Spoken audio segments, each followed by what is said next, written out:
This is every secret Soviet aircraft of World War II. Fighters, bombers, transports, reconnaissance platforms, trainers, gliders, prototypes, and rotary designs. First up, fighters and interceptors. MiG-3. The MiG-3 was a high-altitude interceptor optimized for speed and climb. It performed best above typical combat altitudes, limiting effectiveness on the Eastern Front, but it played a critical role in air defense around major Soviet cities. Yak-1. The Yak-1 was a lightweight, agile fighter that formed the foundation of the Yakovlev series. It emphasized simplicity and rapid production, allowing the Soviet Union to field large numbers quickly during the most critical phases of the war. Yak-3. The Yak-3 was a refined low-altitude fighter optimized for close-range combat. Its reduced weight and powerful engine provided excellent maneuverability, making it highly effective against German fighters during the later stages of the conflict. Yak-7. The Yak-7 began as a trainer before being adapted into a frontline fighter. It retained structural strength for pilot instruction while carrying armament suitable for combat, allowing flexible use across training and operational units. Yak-9. The Yak-9 was the most produced Soviet fighter of the war. It featured numerous variants for interception, long-range escort, and heavy armament, reflecting Soviet emphasis on adaptable airframes for changing battlefield requirements. LaGG-3. The LaGG-3 was constructed largely from laminated wood due to metal shortages. While underpowered early on, it served as an important stepping stone toward later Lavochkin fighters that significantly improved Soviet air combat performance. La-5. The La-5 introduced a powerful radial engine, dramatically improving speed and climb over earlier designs. It marked a turning point for Soviet fighters, allowing them to compete effectively with contemporary German aircraft. La-7. The La-7 represented the peak of Lavochkin wartime development. With improved aerodynamics and engine reliability, it became one of the most capable Soviet piston engine fighters, widely used in the final offensives of the war. I-16. The I-16 was an early monoplane fighter that entered service before the war. By 1941, it was obsolete, yet it continued flying due to shortages, contributing to early defense efforts despite significant performance limitations. MiG-1. The MiG-1 was the initial prototype series that led to the MiG-3. It suffered from stability issues but provided essential data for high-speed interceptor development within Soviet experimental and limited production programs. Yak-15. The Yak-15 was an early jet fighter developed immediately after the war using German engine technology. Though not a frontline WWII aircraft, it emerged directly from late-war Soviet experimental fighter programs. Bi-1. The Bi-1 was a rocket-powered interceptor designed for extreme speed and rapid climb. It remained experimental, with limited test flights, highlighting Soviet exploration of unconventional propulsion during the later war years.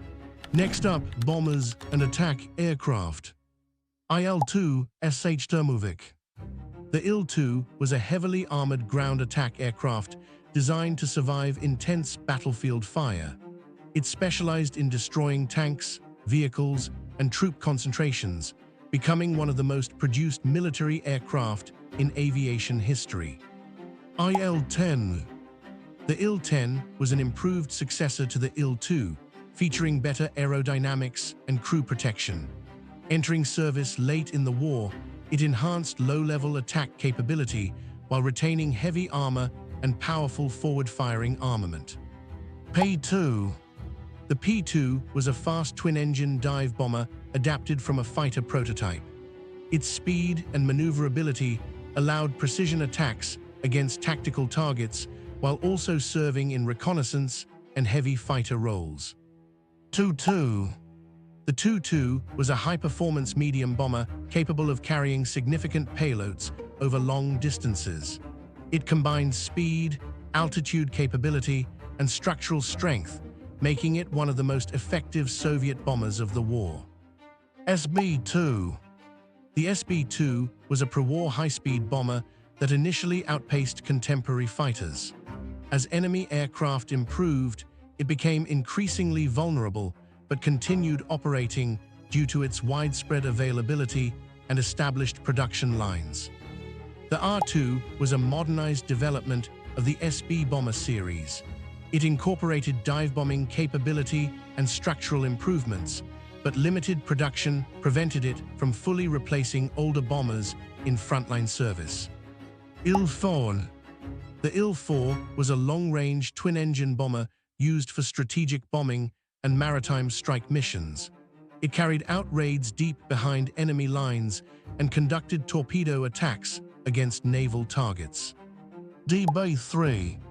The DB-3 was the original long-range bomber design that evolved into the Il-4. It provided the Soviet Union with early strategic bombing capability and was used extensively in long-distance operations during the early war years. Su-2.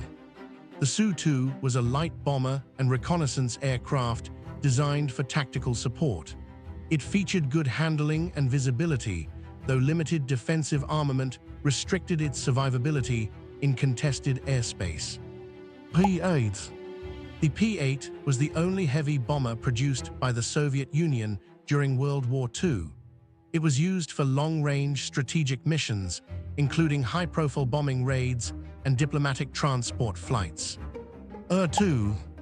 The Ir-2 was a long-range bomber designed for night operations.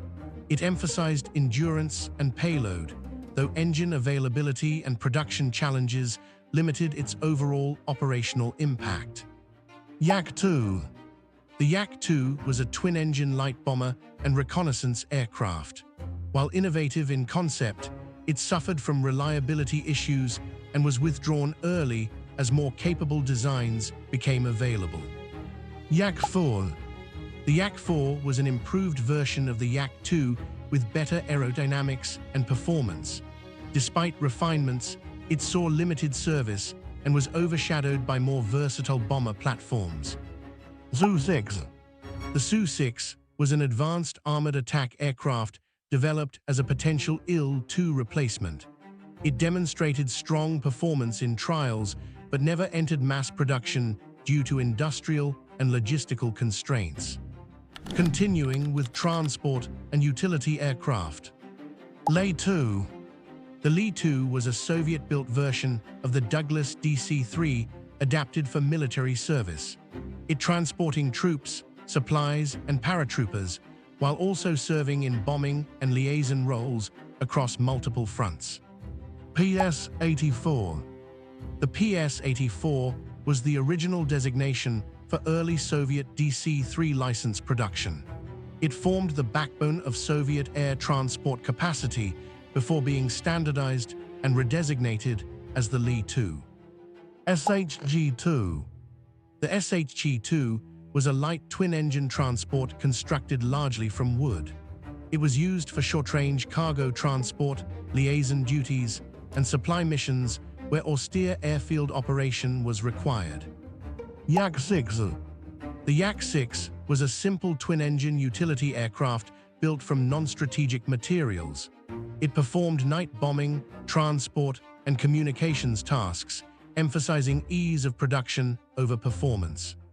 Il-12 prototype.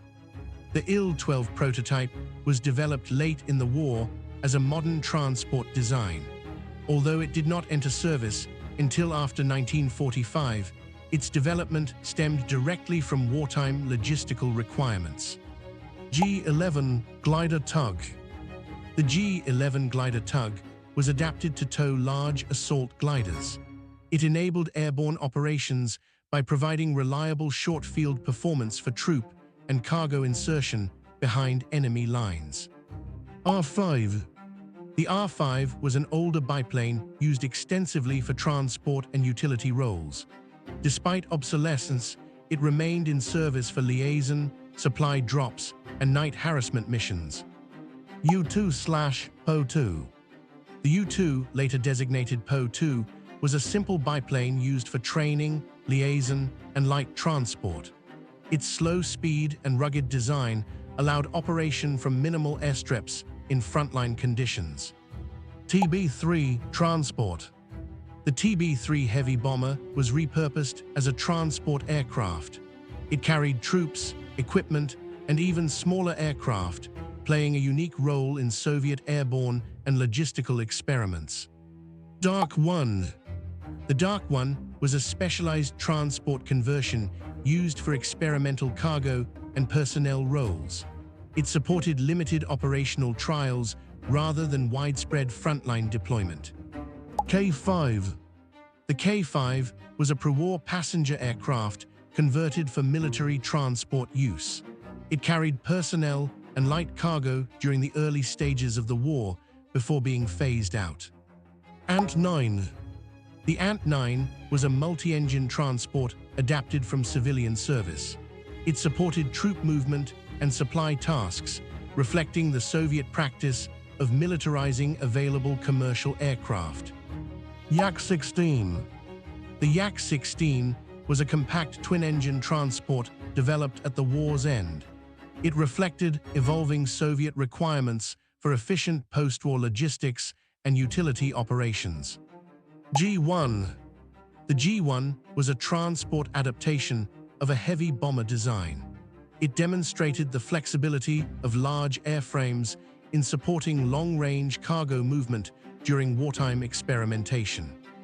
The Reconnaissance and Maritime aircraft. P-2R. The P-2R was a dedicated reconnaissance variant of the P-2 bomber. It carried specialized cameras and additional fuel, allowing high-speed photographic missions deep behind enemy lines. Tu-2R. The Tu-2R was a reconnaissance adaptation of the Tu-2 medium bomber. Its range and altitude capability enabled long-distance surveillance and battlefield assessment across multiple operational theaters. Il-4 Recon.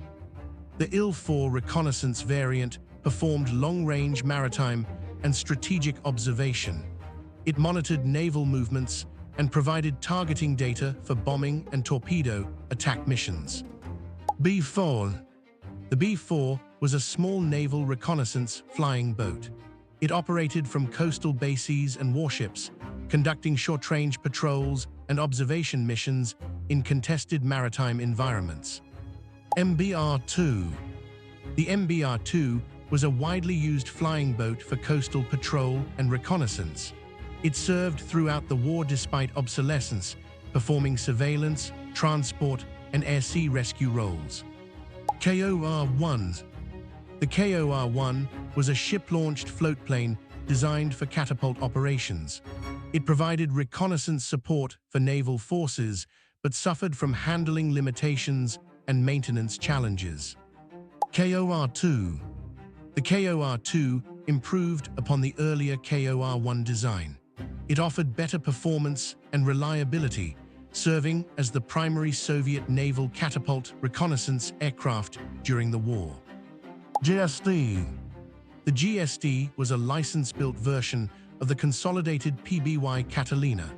It conducted long-range maritime patrol, anti-submarine warfare, and search and rescue operations for Soviet naval aviation. G-2. The G-2 was a flying boat developed from a foreign design. It performed reconnaissance and patrol duties, supporting maritime surveillance in northern and coastal regions. A-40. The A-40 was an experimental amphibious aircraft designed to be towed into flight. It was intended to provide rapid reconnaissance capability, but never progressed beyond limited testing. R-10. The R-10 was a light reconnaissance and bomber aircraft used early in the war. It offered good visibility, but lacked sufficient performance, leading to its gradual replacement. SBRK. The SBRK was a reconnaissance modification of the SB bomber series.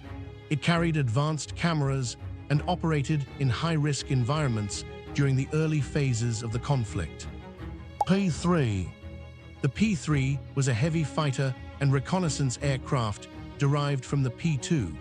It conducted long-range patrols and interception missions while also gathering battlefield intelligence. Continuing with gliders. Gribovsky G-11. The Gribovsky G-11 was a wooden assault glider designed to transport troops and equipment. It supported airborne operations by delivering soldiers, weapons, and supplies to improvised landing zones behind enemy lines. Antonov A-7. The Antonov A-7 was a light troop-carrying glider used for airborne insertions. It transporting small infantry units and supplies, emphasizing simplicity, rapid production, and operation from rough landing areas. KTs-20. The KTs-20 was a large transport glider developed for heavy cargo delivery. It was intended to move artillery and vehicles, but saw limited operational use due to towing and logistical constraints. Bakshaev B-1. The Bakshaev B-1 was an experimental tailless glider design. It was used primarily for aerodynamic research rather than operational deployment, contributing data to Soviet unconventional aircraft development programs. Next up, trainers. UT-2. The UT-2 was a primary training aircraft introduced during the early war years. It emphasized simplicity and basic handling, allowing rapid pilot instruction as training demands increased across the Soviet air forces. U-2/Po-2 trainer. The U-2, later known as the Po-2, served extensively as a basic trainer. Its forgiving flight characteristics made it ideal for initial pilot screening and elementary flight instruction. Yak-7V. The Yak-7V was a two-seat trainer derived from the Yak-7 fighter. It allowed pilots to transition directly onto frontline fighter types while retaining similar handling characteristics. Yak-18 prototype. The Yak-18 prototype emerged from late-war training requirements. Although entering service after 1945, its development reflected wartime efforts to modernize pilot instruction aircraft. La-5 UTI. The La-5 UTI was a two-seat conversion of the La-5 fighter. It provided advanced training for pilots transitioning to high-performance frontline fighters under operational conditions. P-2UT. The P-2UT was a training variant of the P-2 bomber. It was used to instruct bomber crews in multi-engine handling, navigation, and coordinated crew operations. SB trainer. The SB trainer version adapted the SB bomber for instructional use. It supported pilot and crew training during early war years when dedicated training aircraft were limited. R-5 trainer. The R-5 trainer was a dual-control version of the older reconnaissance aircraft. It continued to serve in flight schools despite obsolescence, supporting basic and intermediate training roles. Trainer. The Il-2 trainer variant allowed pilots to familiarize themselves with armored attack aircraft handling. It emphasized ground attack procedures rather than air combat maneuvering. Yak-3 UTI. The Yak-3 UTI was an advanced trainer derived from the Yak-3 fighter. It prepared experienced pilots for high-performance operations using aircraft closely matching frontline configurations. Finally, we have experimental aircraft and autogyros. WWII. The WWII was a rocket-powered interceptor developed for rapid climb and extreme speed. It remained experimental, with limited test flights, demonstrating Soviet exploration of unconventional propulsion during the later stages of the war. La-150 prototype. The La-150 was an early Soviet jet fighter prototype developed from late-war research. It reflected efforts to transition from piston engines to turbojet propulsion using captured and adapted technologies. MiG-9 prototype. The MiG-9 prototype emerged from immediate post-war development rooted in wartime studies.